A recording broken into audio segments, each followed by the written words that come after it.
Hi. അപ്പോൾ നമ്മൾ ഇന്നത്തെ ക്ലാസ്സിൽ സ്ക്രിപ്റ്റിംഗ് ലാംഗ്വേജസിനെ പറ്റിയിട്ടാണ് പറയണത്. അപ്പോൾ നമ്മൾ കഴിഞ്ഞ വീഡിയോയിൽ ഡിസ്കസ് ചെയ്തത് സ്ക്രിപ്റ്റ് എന്തായിരുന്നു, സ്ക്രിപ്റ്റ് ടാഗ്, അതിൻ്റെ ആട്രിബ്യൂട്ട്സ്, സ്ക്രിപ്റ്റ് ടാഗിൻ്റെ യൂസ്, ഇതൊക്കെയാണ് പറഞ്ഞിരുന്നത്.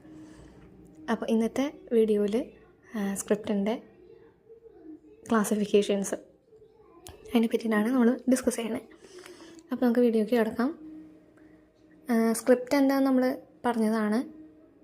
HTML പേജിൽ ഇൻക്ലൂഡ് ചെയ്യാനായിട്ട്, സ്ക്രിപ്റ്റിംഗ് ലാംഗ്വേജിനെ ഇൻക്ലൂഡ് ചെയ്യാൻ വേണ്ടിയിട്ട് യൂസ് ചെയ്യുന്ന ടാഗാണ് സ്ക്രിപ്റ്റ് എന്ന് നമ്മൾ പറഞ്ഞിട്ടുണ്ടായി. ഇനി സ്ക്രിപ്റ്റ് രണ്ട് ടൈപ്പ് ഉണ്ട്. ക്ലയൻറ്റ് സൈഡ് സ്ക്രിപ്റ്റിങ്ങും സെർവർ സൈഡ് സ്ക്രിപ്റ്റിങ്ങും. സ്ക്രിപ്റ്റ് രണ്ട് ടൈപ്പാണ്. എക്സാമിന് ഷുവറായിട്ട് ചോദിക്കുന്ന ക്വസ്റ്റ്യനാണ്. അപ്പോൾ സ്ക്രിപ്റ്റ് രണ്ട് ടൈപ്പ് ഉണ്ട്. ക്ലയൻറ്റ് സൈഡ് സ്ക്രിപ്റ്റിങ്ങും സെർവർ സൈഡ് സ്ക്രിപ്റ്റിങ്ങും. ക്ലയൻറ്റ് സൈഡ് സ്ക്രിപ്റ്റിംഗ് പേര് പോലെ തന്നെ ക്ലയൻറ്റിൻ്റെ ഭാഗത്ത് എക്സിക്യൂട്ട് ചെയ്യുന്നു. സെർവർ സൈഡ് സ്ക്രിപ്റ്റിംഗ് സെർവറിൻ്റെ സൈഡാണ് എക്സിക്യൂട്ട് ചെയ്യുന്നത്. ആ ഒരു ബേസിൽ പഠിക്കുക. ക്ലയൻറ്റ് സൈഡ് സ്ക്രിപ്റ്റിംഗ് എന്ന് പറയുമ്പോൾ, ഇപ്പോൾ ഒരു എക്സാമ്പിൾ പറയുകയാണെങ്കിൽ, നമ്മളൊരു വെബ്സൈറ്റിൽ രജിസ്റ്റർ ചെയ്യുകയോ അങ്ങനെ എന്തെങ്കിലും ചെയ്തുകൊണ്ടിരിക്കുകയാണ്. രജിസ്റ്റർ ചെയ്ത് കഴിഞ്ഞിട്ട് ലാസ്റ്റ് ഒരു സബ്മിറ്റ് ബട്ടൺ ഉണ്ടാവും അല്ലേ. നമ്മളത് ക്ലിക്ക് ചെയ്യുമ്പോൾ എന്താ ഉണ്ടാവുക, ഡാറ്റാസ് മൊത്തം സെർവറിൽ പോയി അവിടെ വാലിഡേഷനും കാര്യങ്ങളൊക്കെ കഴിഞ്ഞ് നമുക്ക് എന്താണോ ഔട്ട്പുട്ട് അത് നമുക്ക് കിട്ടും. ഇൻ കേസ് നമ്മൾ എന്തെങ്കിലും ഒരു ഫീൽഡ് എൻ്റർ ചെയ്യാൻ വിട്ടുപോയി സബ്മിറ്റ് ചെയ്യുന്ന ഫോമിൽ, ഇപ്പോൾ അവിടെ യൂസർ നെയിം അടിക്കണം, പാസ്വേഡ് അടിക്കണം, നെയിം അടിക്കണം, ഇമെയിൽ അടിക്കണം, അങ്ങനെ എല്ലാതും ടൈപ്പ് ചെയ്തിട്ട് വേണം സബ്മിറ്റ് ക്ലിക്ക് ചെയ്യാൻ. ഞാൻ പെട്ടെന്ന് ഇമെയിൽ എന്നുള്ള ആ ഒരു ഫീൽഡ് ഫില്ല് ചെയ്തില്ല. അപ്പോൾ എന്നിട്ട് ഞാൻ എല്ലാം അടിച്ച് ഒരു ഫീൽഡ് മാത്രം അവിടെ വേക്കൻ്റായിട്ടിട്ട് സബ്മിറ്റ് ക്ലിക്ക് ചെയ്ത് കഴിഞ്ഞാൽ എന്താ ഉണ്ടാവുക, അത് മൊത്തം സെർവറിൽ പോയി അത് ഇമെയിൽ അവിടെ ഇല്ലയെന്ന് ഐഡൻറ്റിഫൈ ചെയ്ത് തിരിച്ചു വന്ന് അത് ഇമെയിൽ വീണ്ടും എൻ്റർ ചെയ്യാൻ പറഞ്ഞ്, അതൊക്കെ നോക്കുമ്പോൾ സെർവറിന് കൂടുതൽ വർക്ക് ലോഡ് വരല്ലേ.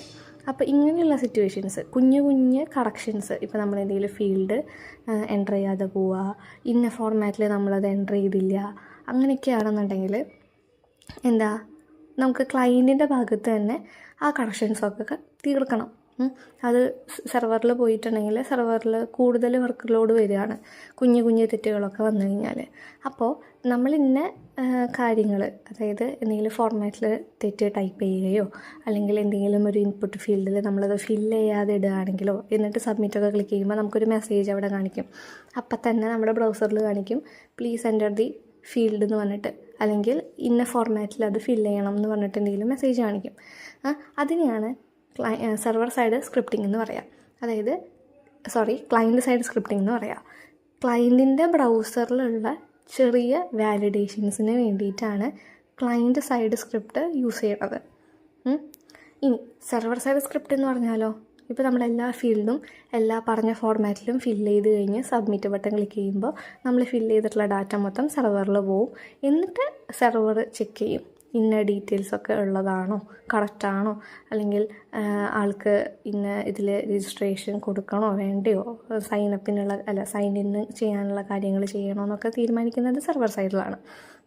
അപ്പോൾ സെർവറിൻ്റെ ഭാഗത്ത് ചെയ്യുന്ന വാലിഡേഷനാണ് സെർവർ സൈഡ് സ്ക്രിപ്റ്റിംഗ് നമ്മളവിടെ യൂസ് ചെയ്യണത്. അപ്പോൾ ഇതാണ് വ്യത്യാസം. ക്ലയൻറ്റ് സൈഡ് സ്ക്രിപ്റ്റ് യൂസ് ചെയ്യുന്നത് ക്ലയൻറ്റ് സൈഡിലുള്ള വാലിഡേഷന് വേണ്ടിയിട്ട്, അത് ആ സ്ക്രിപ്റ്റ് എക്സിക്യൂട്ട് ചെയ്യുന്നത് ക്ലയൻറ്റിൻ്റെ ബ്രൗസറിൽ തന്നെ ആയിരിക്കും. ഇനി സെർവർ സൈഡ് സ്ക്രിപ്റ്റിംഗ് എന്ന് പറയുന്നത് സെർവറിൻ്റെ ഭാഗത്തുള്ള വാലിഡേഷന് വേണ്ടിയിട്ട്, അപ്പോൾ സ്ക്രിപ്റ്റ് എക്സിക്യൂട്ട് ചെയ്യുന്നത് സെർവറിൻ്റെ സൈഡായിരിക്കും. ഇതാണ് വ്യത്യാസം. ഇനി നമുക്ക് ഒരു ടേബിള് ക്ലാസിഫിക്കേഷൻ പറയുന്നുണ്ട്. അപ്പോൾ നമുക്ക് കൂടുതലായിട്ട് മനസ്സിലാവും. ഇവിടെ ക്ലയൻറ്റ് സൈഡ് സ്ക്രിപ്റ്റിങ്ങും സെർവർ സൈഡ് സ്ക്രിപ്റ്റിങ്ങും സെപ്പറേറ്റ് ചെയ്തിട്ട് പറയുന്നുണ്ട്. ഇതിൽ ക്ലയൻറ്റ് സൈഡ് സ്ക്രിപ്റ്റിങ്ങിൽ പറയുന്നത് എല്ലാ പോയിൻറ്റ്സും ഇമ്പോർട്ടൻ്റ് ആണ്, സിമ്പിളാണ് പഠിക്കാൻ. അപ്പോൾ ക്ലയൻറ്റ് സൈഡ് സ്ക്രിപ്റ്റിങ്ങിൽ പറയുന്നത് script is copy to the client browser. Script ഉള്ളത് ക്ലയൻറ്റിൻ്റെ ബ്രൗസറിലാണ്. പിന്നെ പറയുന്നത് script is executed in the client browser. Script execute ചെയ്യുന്നതും ക്ലയൻറ്റിൻ്റെ ബ്രൗസറിലാണ്. പിന്നെ client side scripts are mainly used for validation of data at the client. ക്ലയൻറ്റിൻ്റെ ഭാഗത്തുള്ള വാലിഡേഷന് വേണ്ടിയിട്ടാണ് client side script mainly use ചെയ്യുന്നത്. പിന്നെ പറയുന്നത് users can block client side scripting. നമുക്ക് വേണമെങ്കിൽ ക്ലയൻറ്റ് സൈഡ് സ്ക്രിപ്റ്റിംഗ് ബ്ലോക്ക് ചെയ്തിടണമെങ്കിൽ ഇടാം. അത് നമുക്ക് ചെയ്യാവുന്ന കാര്യമാണ്. പിന്നെ പറയുന്നത് the type and version of the web browser effects the working of A client side script. ഇപ്പോൾ ക്ലയൻറ്റ് സൈഡ് സ്ക്രിപ്റ്റ് എക്സിക്യൂട്ട് ചെയ്യുമ്പോൾ അത് ബ്രൗസറിൻ്റെ വേർഷൻ അല്ലെങ്കിൽ ബ്രൗസറിൻ്റെ ടൈപ്പ് ഇതിനൊക്കെ ഡിപ്പെൻഡ് ചെയ്യും. ചില ബ്രൗസറിൽ വർക്ക് ചെയ്യില്ല, ചില ബ്രൗസറിൽ വർക്ക് ചെയ്യും, അങ്ങനെയൊക്കെ ഉണ്ട്. അപ്പോൾ അതിനെ ഡിപ്പെൻഡ് ചെയ്തിട്ടുള്ളതാണ് ക്ലയൻറ്റ് സൈഡ് സ്ക്രിപ്റ്റ് എന്ന് പറയുന്നത്.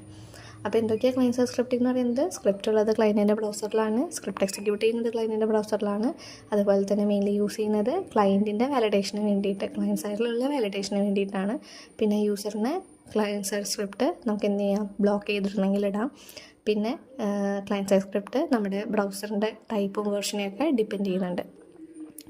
ഇനി പറയുന്നത് സെർവർ സൈഡ് സ്ക്രിപ്റ്റിംഗ് ആണ്. നേരെ തിരിച്ച് script remains in the web server. Script ഉള്ളത് വെബ് സെർവറിലാണ്. Script is executed in the web server and the web page produced is return to the client browser.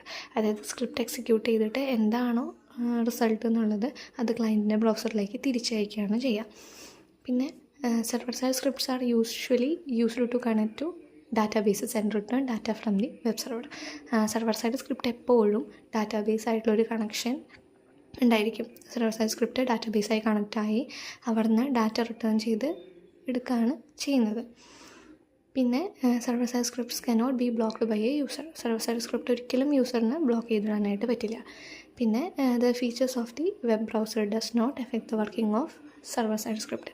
Server side script ഒരിക്കലും web സെർവറിൻ്റെ ഒരു ഫീച്ചറിനെയും, അത് type ആയിക്കോട്ടെ version ആയിക്കോട്ടെ, ഇതിനൊട്ടും depend ചെയ്യുന്നില്ല. എന്താണോ തിരിച്ചു വരേണ്ടത് അത് തിരിച്ചയക്കുക തന്നെ ചെയ്യും.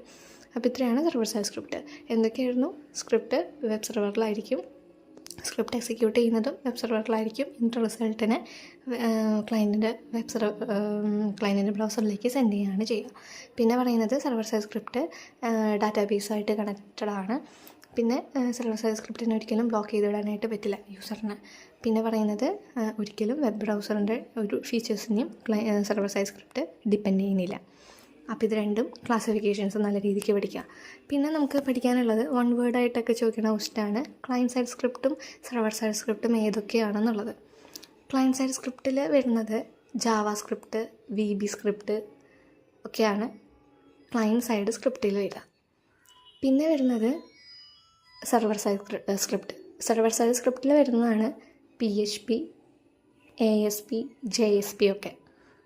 അതിൽ ഒരു ലാംഗ്വേജ് ആയിട്ട് കൊടുക്കുന്നുണ്ട്. ജാവ സ്ക്രിപ്റ്റും VB സ്ക്രിപ്റ്റും ക്ലയൻറ്റ് സൈഡ് സ്ക്രിപ്റ്റിംഗ് ലാംഗ്വേജസ് ആണ്.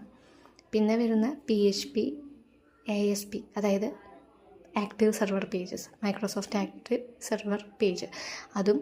പിന്നെ JSP, ജാവ സെർവർ പേജസും. ഇതും സെർവർ സൈഡ് സ്ക്രിപ്റ്റിൽ വരുന്ന ലാംഗ്വേജസ് ആണ്.